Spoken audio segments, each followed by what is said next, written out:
Senja di rumah Risa tidak pernah benar-benar indah. Ia selalu datang membawa bau kopi basi, nada suara yang meninggi, dan janji-janji dewasa yang gagal ditepati. Di usia 17 tahun, Risa sudah hafal irama pertengkaran orang tuanya seperti hafal jadwal pelajaran. Kapan piring akan dibanting, kapan pintu dibanting, dan kapan ia harus menghilang ke dalam kamarnya. Berpura-pura bahwa dunia di balik dinding tipis itu tidak sedang runtuh. Dari sanalah ia belajar satu hal lebih cepat dari teman-temannya. Rumah bukan selalu tempat pulang, dan ketenangan seringkali harus dibeli dengan harga yang tidak wajar. Senja di rumah Risa selalu beraroma pertengkaran. Perpaduan getir antara kopi dingin di meja makan dan hawa tegang yang mematikan. Jauh lebih menyakitkan daripada suara piring pecah yang telah menjadi soundtrack masa remajanya. Risa, dengan mata yang selalu terlihat lebih tua dari usianya yang baru menginjak 17 tahun, seringkali bersembunyi di balik buku-buku tebal, berharap kisah fiksi tentang keberanian dan pelarian dapat membawanya jauh dari koridor sempit yang dipenuhi bisikan saling menyalahkan antara ayah dan ibunya. Puing-puing pernikahan orang tuanya bukan hanya meninggalkan luka sayat, tetapi juga menciptakan lubang hitam dalam dirinya. Sebuah kekosongan tak terhindarkan yang menuntut diisi oleh apapun, kebisingan, perhatian, atau yang paling mendesak, kebebasan finansial yang ia yakini akan menjadi kunci gerbang menuju ketenangan abadi.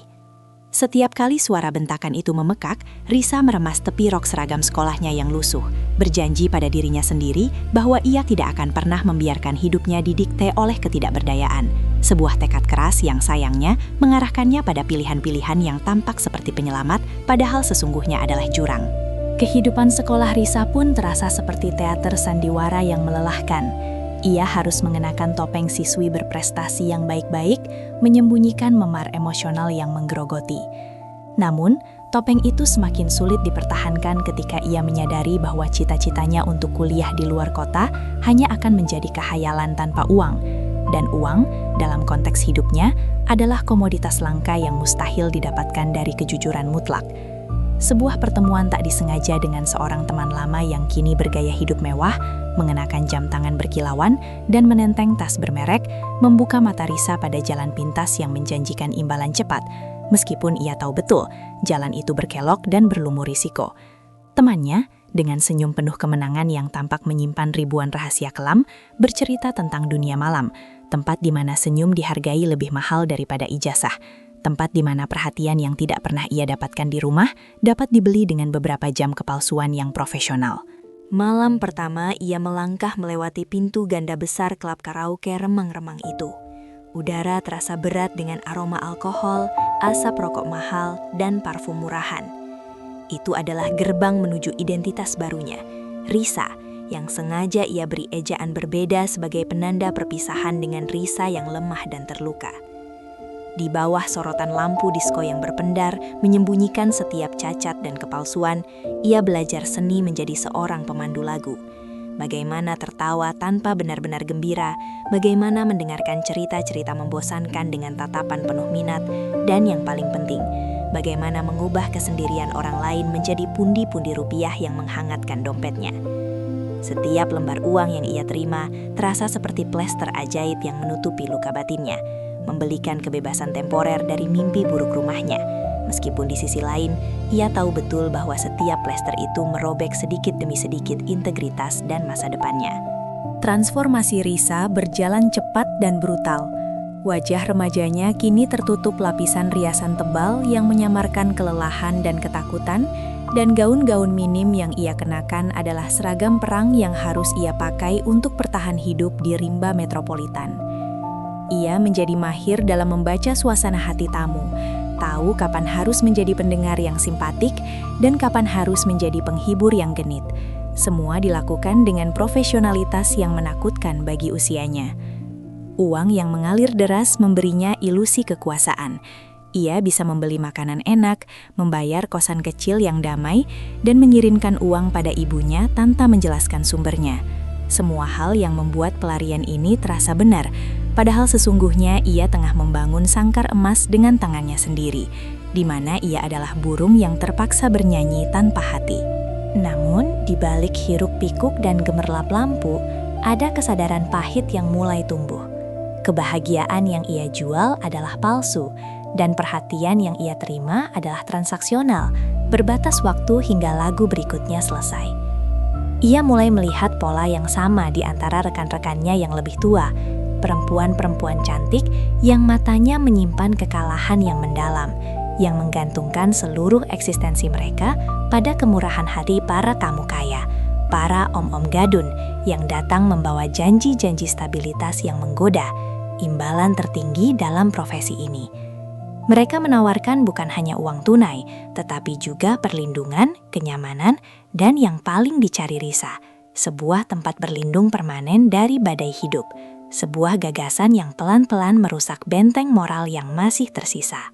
Pada titik ini, Risa telah kehilangan sebagian besar dirinya. Buku-buku di kamarnya kini hanya berfungsi sebagai hiasan. Cita-cita lama terasa buram dan asing. Rasa bersalah yang awalnya mencekik, kini berubah menjadi mati rasa, digantikan oleh pragmatisme yang dingin. Ia belajar memandang hidup sebagai serangkaian tawar-menawar. Jika trauma masa lalu menuntut harga yang mahal, maka ia akan menjual apa yang ia miliki demi membeli ketenangan. Lingkungan klub mengajarkannya bahwa emosi adalah kelemahan, dan di mata para pelanggan, ia hanyalah sebuah investasi hiburan. Ia sering menangkap bayangan dirinya di cermin kamar mandi klub. Sosok perempuan dewasa yang pandai tersenyum, namun air matanya tak pernah menetes. Hanya menguap menjadi kesepian yang hampa, mempersiapkannya tanpa sadar untuk langkah besar berikutnya dalam kompromi. Kemudian datanglah Tuan Arya. Ia berbeda dari tamu-tamu lainnya. Ia tidak mabuk, tidak banyak bicara, dan sorot matanya tajam namun terasa letih, seolah ia membawa beban kerajaan yang tak terlihat.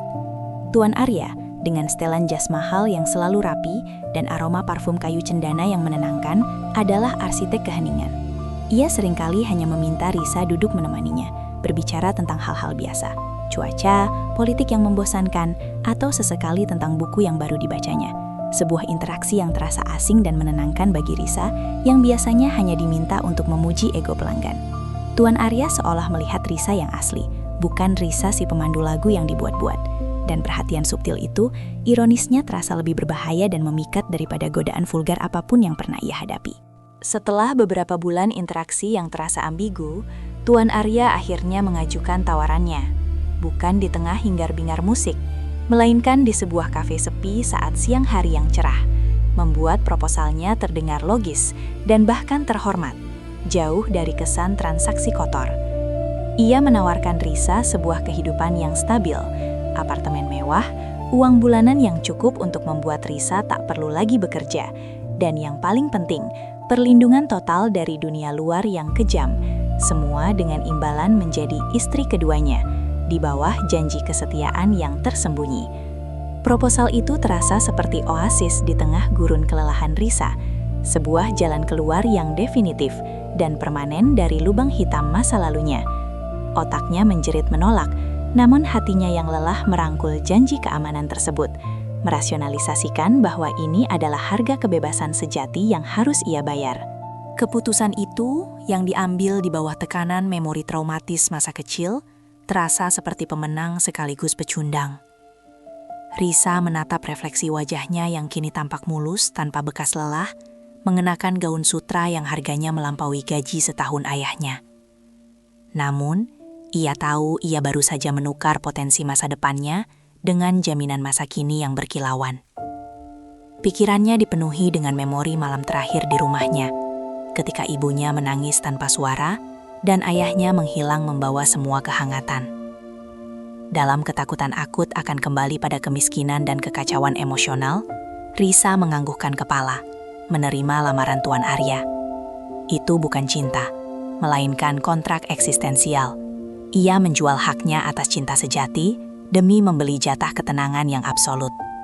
Sebuah tindakan yang ia yakini sebagai puncak dari pragmatismenya. Maka, Risa resmi menjadi Nyonya Arya yang kedua. Sebuah status yang harus dirahasiakan, dibungkus dalam kemewahan yang terisolasi. Ia dipindahkan ke sebuah apartemen penthouse di tengah kota, tempat di mana ia memiliki pemandangan menakjubkan dan semua fasilitas yang ia inginkan, kecuali kebebasan untuk bergerak tanpa pengawasan atau pengakuan publik. Malam pertama di apartemen barunya, Risa berdiri di balkon yang tinggi, merasakan hembusan angin yang dingin. Ia telah mendapatkan keheningan yang ia dambakan. Tidak ada teriakan, tidak ada pertengkaran, hanya keheningan yang megah dan mematikan. Namun, dalam kesunyian itu, ia mendengar suara lain yang jauh lebih keras. Suara dirinya yang dulu, yang kini terperangkap dalam sangkar emas. Menyadari bahwa ia baru saja mengganti satu jenis kekacauan dengan jenis penjara yang lain. Sebuah klimaks yang terasa seperti anti klimaks dalam hidupnya. Kehidupan barunya adalah kemewahan yang sunyi. Jam-jam panjang dihabiskan untuk membaca majalah mode atau menonton televisi. Menunggu panggilan telepon dari Tuan Arya yang sibuk dengan istri pertama dan bisnisnya. Risa kini memiliki semua yang dulu ia inginkan secara materi, tetapi ia kehilangan tujuan. Ia seringkali merasa seperti artefak mahal yang ditempatkan di lemari kaca, dipuja karena keindahan permukaannya, tetapi tidak pernah disentuh untuk merasakan kehangatan. Kesepian yang ia rasakan di sini jauh lebih mendalam daripada kesendirian di kosan kecilnya dulu. Di sana ia sendirian tetapi masih memiliki harapan. Di sini ia ditemani oleh kemewahan tetapi jiwanya terasa hampa. Ia menyadari dengan rasa sakit yang menusuk bahwa uang hanya mampu membeli dinding yang indah, tetapi tidak bisa membeli fondasi batin yang kuat atau makna hidup yang hakiki. Pada akhirnya, duduk sendirian di sofa kulit mahal, memandangi lampu kota yang berkilauan di bawah, Risa menyadari pelajaran yang paling berharga. Pelarian, meskipun tampak seperti solusi cepat, hanyalah ilusi. Ia telah lari dari rumah yang berantakan hanya untuk terperangkap dalam hubungan yang berantakan. Membuktikan bahwa sumber kekacauan yang sebenarnya bukanlah pada kondisi luar, melainkan pada ketidakmampuan untuk membangun kedamaian internal. Kisah Risa menjadi pengingat pedih bahwa kebebasan sejati bukanlah hasil dari kompromi atau kekayaan yang dibeli, melainkan buah dari keberanian untuk menghadapi luka dan membangun kembali harga diri tanpa mengandalkan perhatian atau perlindungan transaksional dari pihak lain. Sebuah refleksi pahit tentang pilihan seorang remaja yang mencari cahaya di tempat yang salah, hanya untuk menemukan bahwa cahaya itu selalu harus ia nyalakan sendiri. Di tengah keheningan apartemen yang terlalu luas untuk satu jiwa, Risa akhirnya mengerti bahwa tidak semua luka bisa disembuhkan dengan jarak dan uang. Ia telah berlari sejauh mungkin dari rumah yang berisik, hanya untuk menemukan bahwa kebisingan itu telah menetap di kepalanya. Tidak ada lagi bentakan, tidak ada piring pecah, hanya kesunyian yang terus bertanya, siapa dirinya tanpa peran dan tanpa harga.